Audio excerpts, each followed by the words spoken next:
आजादी के बाद भारत को $1 ट्रिलियन की अर्थव्यवस्था बनने में 60 साल लगे थे। आप बिल्कुल ठीक सुन रहे हैं, 60 साल लगे थे। इसमें करीब 17 साल पंडित जवाहरलाल नेहरू के रहे, लगभग 16 साल उनकी सुपुत्री इंदिरा गांधी के सरकार के रहे, 5 साल उनके पुत्र राजीव गांधी भारत के प्रधानमंत्री रहे। लेकिन उनके कार्यकाल में भारत की अर्थव्यवस्था मिलकर $1 ट्रिलियन के आसपास भी नहीं पहुंची थी। भारत को यह आंकड़ा छूने के लिए वर्ष 2007 तक इंतजार करना पड़ा। इसके बाद 1 ट्रिलियन से $2 ट्रिलियन की अर्थव्यवस्था बनने में भारत को 7 साल लगे, यानी 100 लाख करोड़ रुपए और आगे जाने के लिए 7 साल और लगे। फिर 2014 तक भारत की जीडीपी $2 ट्रिलियन की थी। यह तब जब मोदी सरकार आई थी, तब हम $2 ट्रिलियन की अर्थव्यवस्था थे।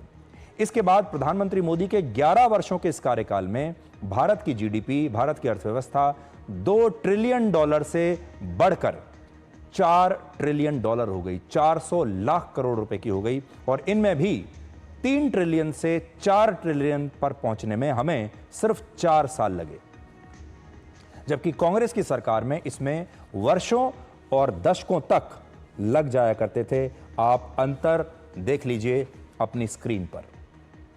1 ट्रिलियन तक पहुंचने में हमने लिए 60 साल, फिर 1 से 2 पहुंचने में 7 साल, उसके बाद 2 से 3 में 7 साल, और इस बार हमने 3 से 4 तक पहुंचने में, 4 ट्रिलियन तक पहुंचने में सिर्फ 4 साल लिए।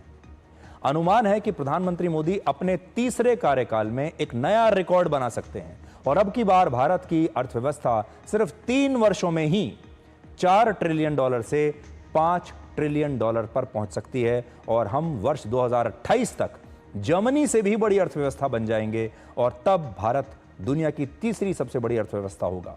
लेकिन इसके बावजूद हमारे देश के कुछ लोग मोदी के विरोध करने के चक्कर में देश की इस उपलब्धि को भी खुले मन से स्वीकार नहीं कर पा रहे हैं। ताली बजाने के लिए उनके हाथ उठ नहीं रहे हैं।